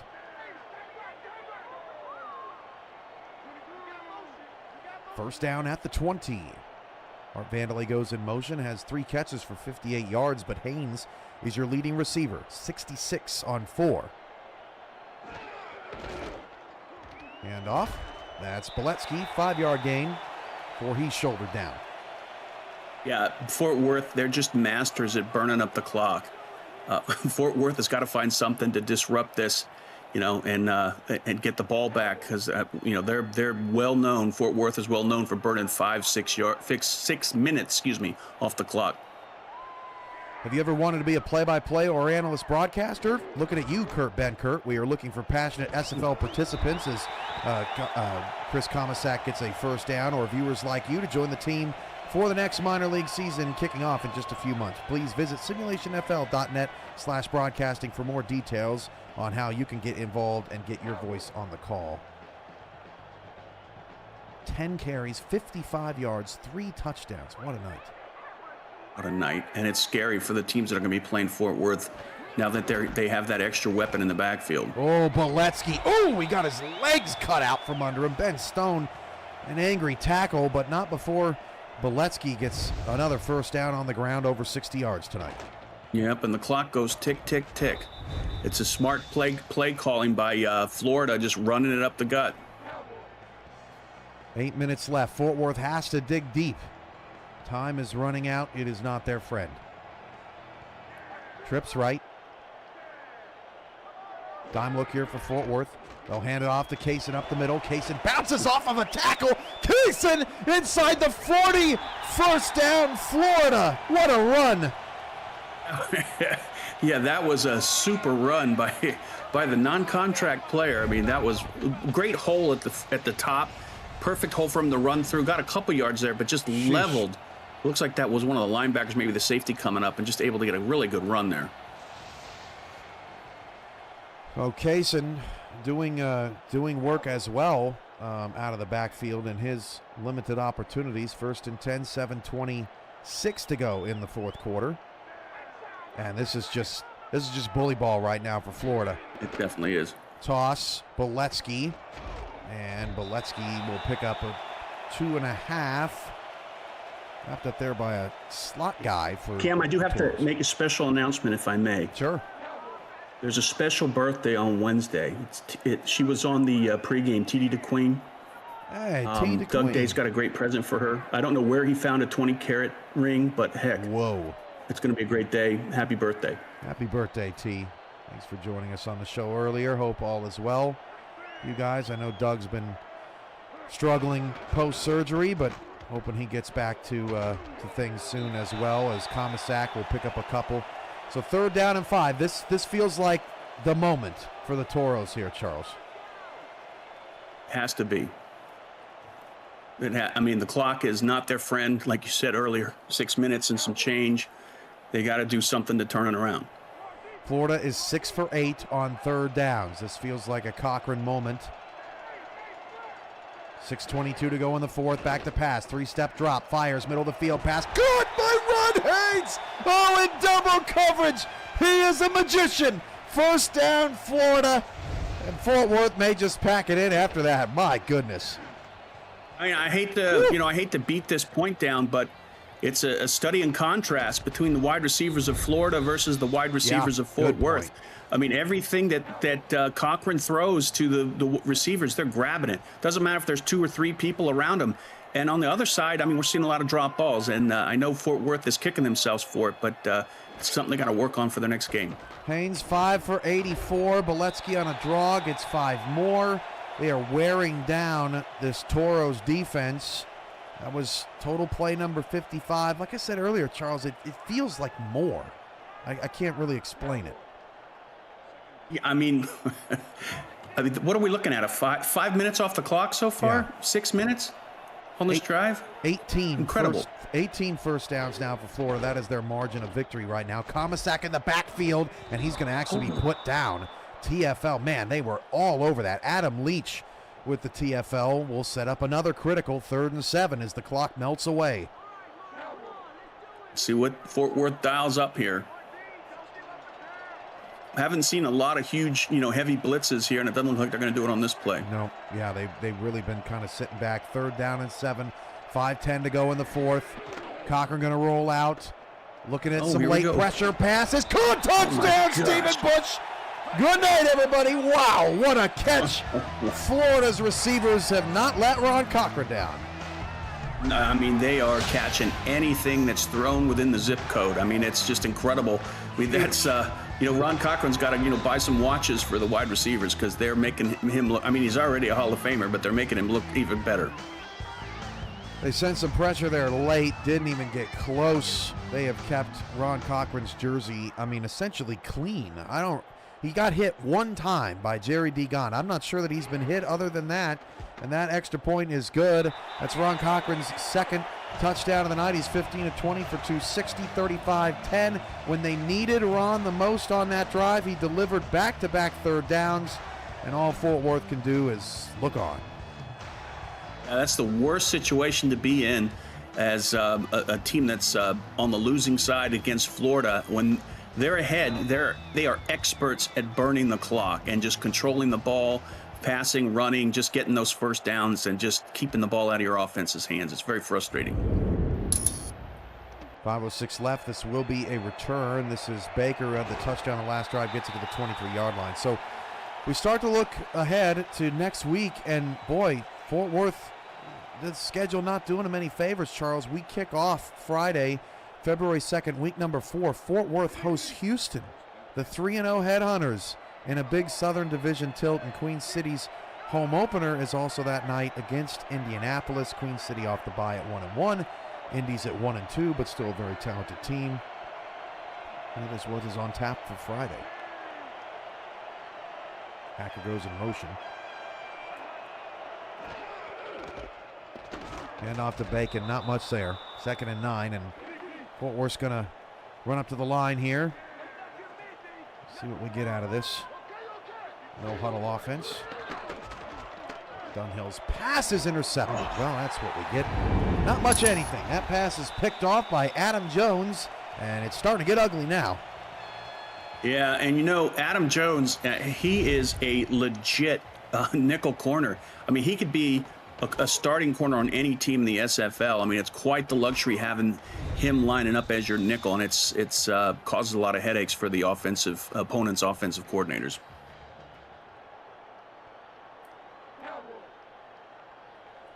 So 4:45 left. That's a lot of clock to burn, Charles, as Comisac is in the backfield. Expected to see a heavy dose of run.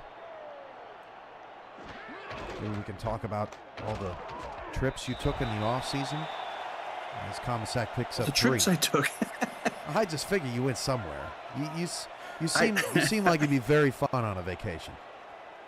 Yeah, well, you know, I didn't travel a whole heck of a lot. I think the last, outside of work, the last real trip I did was to the convention. Oh, that is actually surprising. Maybe I'm channeling Mike St. Green, who's on, I think, his 7th cruise. I'm still waiting for the invite, Cam. I mean, maybe one of these days, Lisa and I will get the letter in the mail saying, please come to visit us. Don't do me. Love, Cam. In the mail? You want me to mail you an invitation? Carrier pigeon. 1965. I haven't mailed anything in 12 years. If you need me to mail you something, that's about the worst position you could ever be in as a person. Well, it's not like you respond to my Discord, so stop it. I'm running out of options, friend. You are mischaracterizing me in public. It's not cool. 3rd down and 7. Looks like Cochran's going to throw again here. Can they get off the field? Out of the shotgun. Haven't seen this look tonight. Oh, they're actually going to pitch it out. Oh, there you go. Smart. And Boletsky. Wow, Boletsky's actually going to lose a couple yards. That was really well defended. That looked like a similar play that Brad Jones scored a touchdown on in our recap show. But it'll be 4th and 9, and we'll get to see Ethan Snead attempt a field goal for the first time tonight. Yeah, I mean, you know, they I think running it at that point was smart. You just keep the clock running and keep that big lead, keep the ball out of the hands of Fort Worth. 41-yard field goal attempt.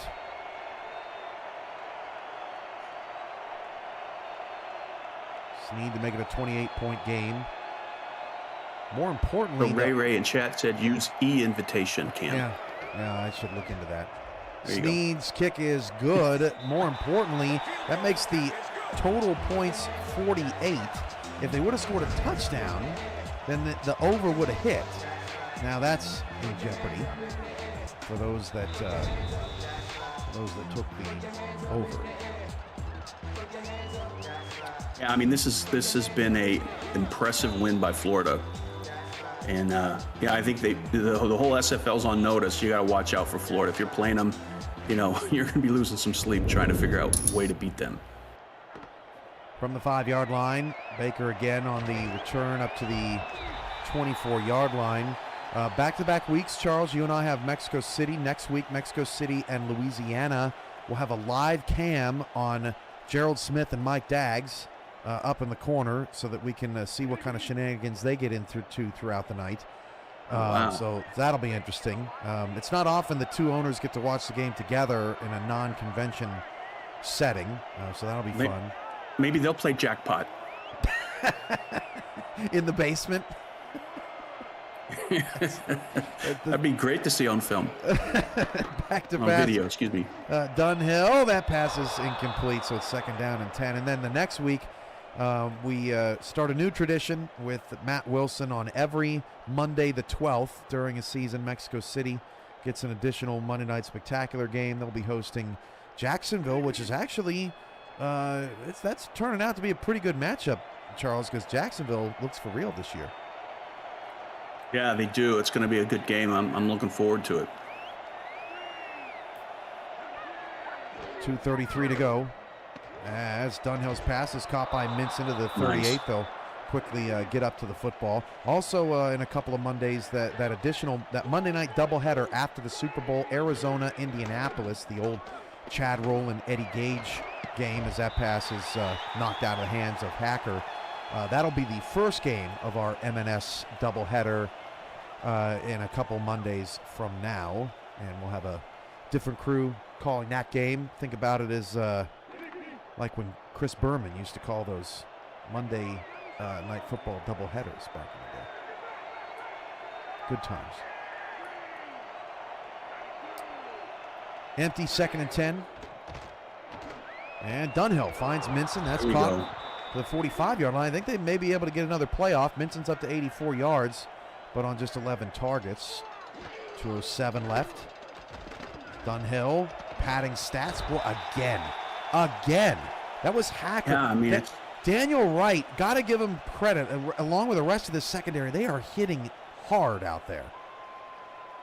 yeah, all the wide receivers for Fort Worth are going to have some bumps and bruises at the end of this. Man.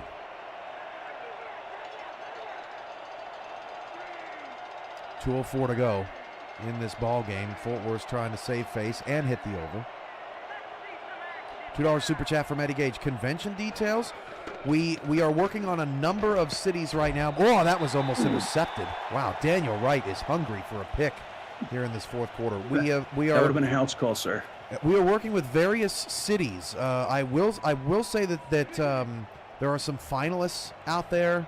About 3 cities of note. I don't want to say which ones. The league has a big meeting on Wednesday that could clear up some of those possibilities there. I would say that in the next 3 weeks, we'll have a convention destination for 2024. Thanks for asking, Eddie. Wow. Dunhill back to pass. Big That pass is news. caught. First down, Hacker to the 28-yard line. That is the 2-minute warning. Is anybody hurt? Nope, just the 2-minute warning. 38-10, Florida on top of Fort Worth as the Toros try and crush the under here on the Monday Night Spectacular. I know it's too hot that time of year to have it in Arizona, but Eddie's been bragging about the lazy river he put in his backyard, so it would be interesting if we could make use of it with a convention in Arizona. It's not bad. Hey, we went to Vegas. Why can't we go to Phoenix? As There that you pass go. is hauled in at the 10-yard line. RG Jr. with the catch. Fort Worth burns their first time out. They may get a touchdown here. Yeah, I think they need something to take with them on the team bus. He says my wife might faint. Eddie talking about the convention being at his house. I think that was before that, the Lazy River announcement. Shotgun for Dunhill. Trying to make this thing look a little bit better. Quickly throws. Touchdown. Nice. Minson There you go. scores against his former team. That was a straight drop back and a score for Dunhill. So Fort Worth gets on the board. The over hits. Yeah, I mean they get some success on offense here to take with them. After the extra point, we get to see the most favorite play in football, the onside kick. It's always fun. It is, man, it is tough to recover onside kick. Not as tough as it is in the NFL. I heard a stat last night that this season in the NFL onside kick recoveries were 2 of 44. What is going on? It's got to be a better way, man. right? By the way, Here we go. What do you think? Are they going to get it or not? I don't know. Probably not. 9 plays, 9 plays and 53 seconds. Art Vandelay recovers the onside kick. He's gone. Oh, and there he goes. He broke gone. a tackle. See you later. Touchdown, Florida. And just like that, takes it right off the board. Unbelievable. I mean, that was not what you would call the best onside kick ever. I mean, if you're learning how to do an onside kick, not that one. Kicked it directly to the receiver on special teams. Didn't allow the team the ability to get that ball. But you got to make the tackle, and Fort Worth has to have more talent up, on that onside kick, on that hands team. Like, that is just a nobody back there trying to tackle Art Vandelay. That is just not fair. And that, wow, just wipes out everything Fort Worth had done well over the last minute. 45-17. Wild. Florida beat them in every phase tonight. Yeah, I mean, yeah, they pretty much they pitched a no error game. I mean, how often do you play an SFL game with no turnovers? And Florida dominated this game without turning Fort Worth over, really. I mean, Fort Worth had a couple, yeah, but it wasn't like the Toros offense just totally let them down tonight. Maybe the receivers, but Marcus Dunhill cleaned up the interceptions for the most part here tonight until he just had to start forcing stuff. I mean, we went on and on about the offense, but the defense of Florida, anytime you can hold the team under 300 yards passing, under 100 yards rushing, under 20 points scored, you know you're having a good day. So the big headliner games coming up in week 4 as that pass is caught on a underneath route, timeout Fort Worth. It's going to be a Saturday at 6:30 p.m. Eastern. That is Canton at Vancouver. Rematch of the wild card from last season where Canton won 40-0. Of course, Vancouver has looked very good in the opening first couple games, as has Canton. So that game is going to be huge. And then Sunday, February 4th at 6:30 p.m. Eastern, it's Florida at Baltimore. Right? I mean, unbeaten Florida going to an angry Vulture team, trying to get things back together and trying to get revenge for Florida winning last season in the championship game, 52-39. That pass is dropped again. Wow. Oh man. We're gonna have to look at drops. There's not really much left to say about that, Cam. No, there is not. Florida, Baltimore next week. Who you got, Charles? You think Baltimore can get it back together, or will Florida suffer a loss? Oh man, that is a tough one. I'm gonna go with Florida. I mean, they were so impressive tonight on the. Yeah, I'm gonna stay with Florida until they prove me wrong. Dunhill deep rollout, and it's incomplete again. I mean, some of these have been just drops, but some of them have been terrific pass breakups by this defense. I don't want to take any credit away from them.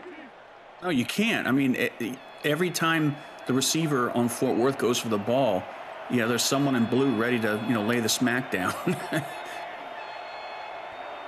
4th down. Dunhill, 20 of 39. Fort Worth failed to establish a strong run game tonight, just 59 yards. Florida, $150 on the ground. That is caught, so they keep the football.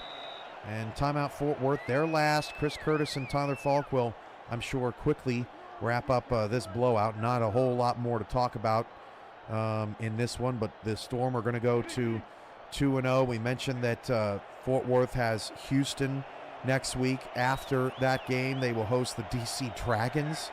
Brutal for the Toros coming up here brutal, as they are sitting at 1-2. Florida plays Baltimore, and then the Storm host Portland.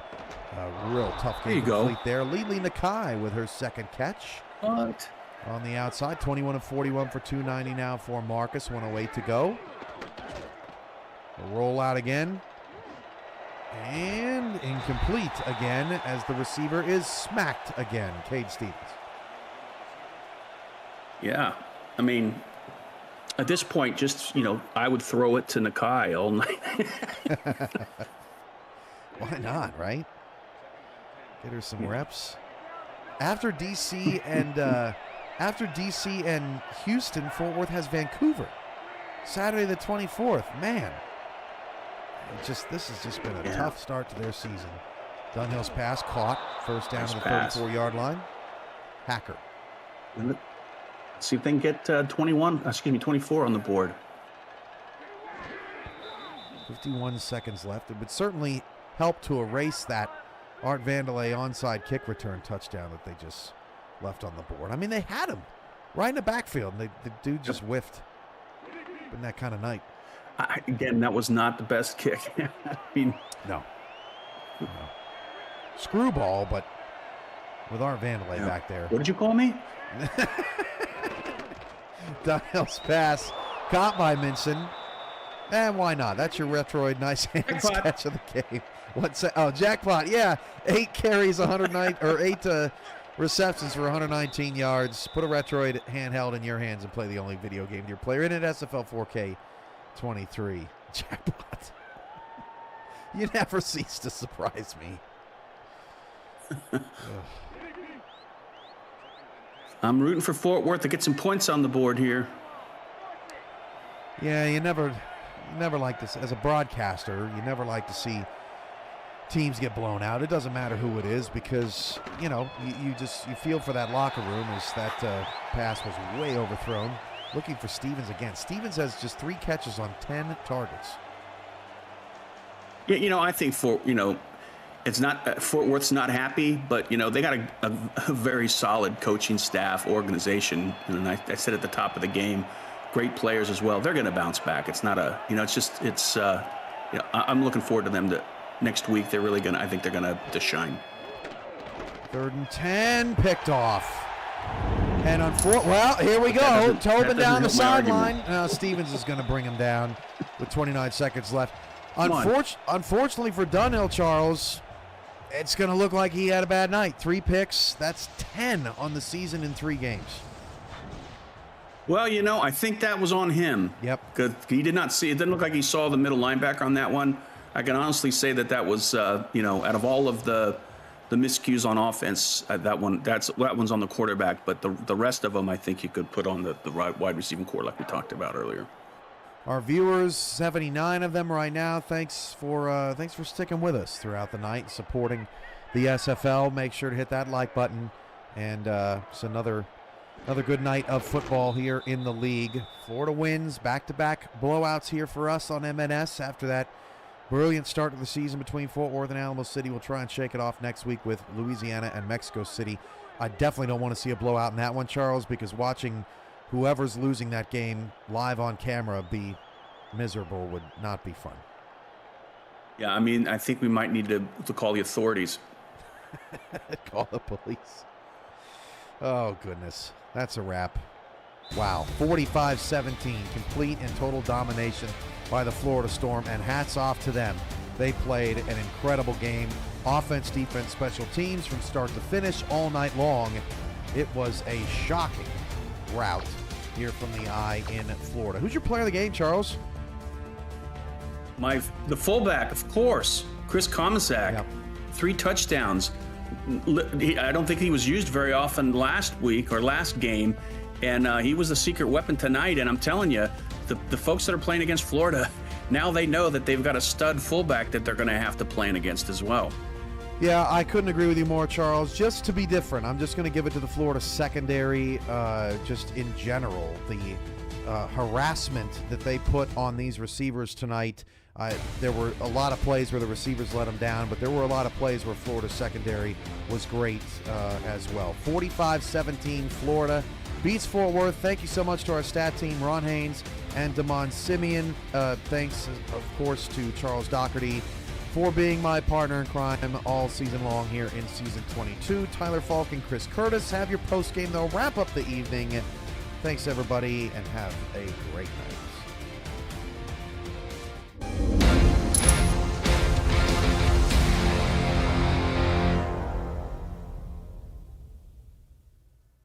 Total of 62 combined points between these two teams. Unfortunately, most of them were on the side of Florida. Welcome into the APM Music post-game report. This is Chris Curtis along with Tyler Falk. Should be a fairly uneventful post game, I would say. Essentially, Tyler, every one of Fort Worth's passes had lead in the football, and they just dropped it constantly, unfortunately. And Florida could do no wrong on this night.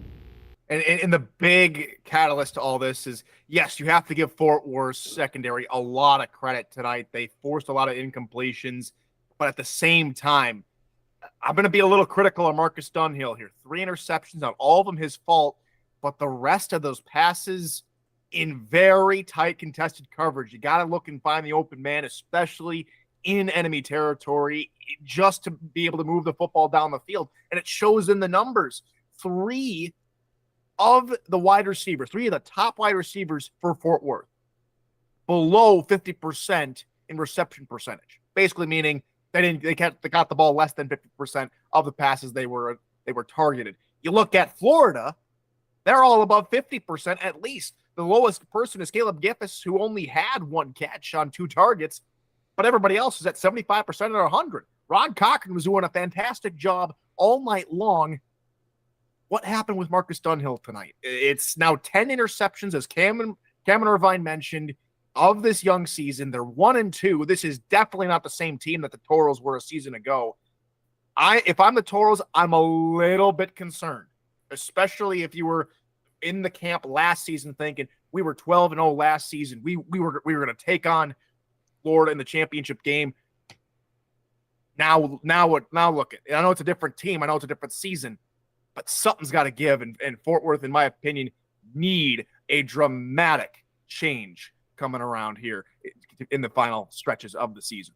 I think I'm going to challenge you a little bit here. I think that that Fort Worth, there is less wrong than what this game shows.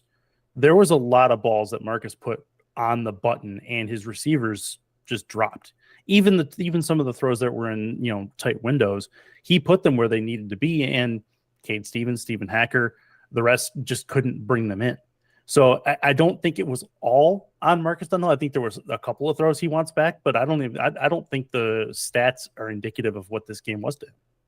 Well, we'll agree to disagree. The biggest thing for me is if you're going to try and throw in tight coverage, and the thing was Marcus was pulling a Portland, doing the same thing over again and trying to fit it into coverage. He wasn't looking for an easy reception. He was always looking for the hard reception. And that's true.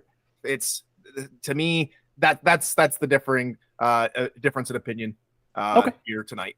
Yeah, not a problem there. That said, though, Florida moves to 2-1.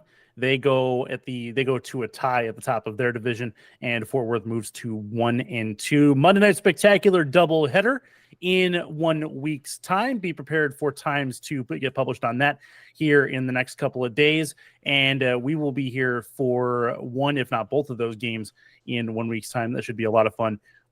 As we have the Monday Night Spectacular crew in full force in 7 days. That being said, I think we're done with week number 3. Week 4 on the horizon here in season 22 of the SFL. We will see you guys come Friday. For Tyler Falk, I'm Chris Curtis saying goodbye and good night from the Eye.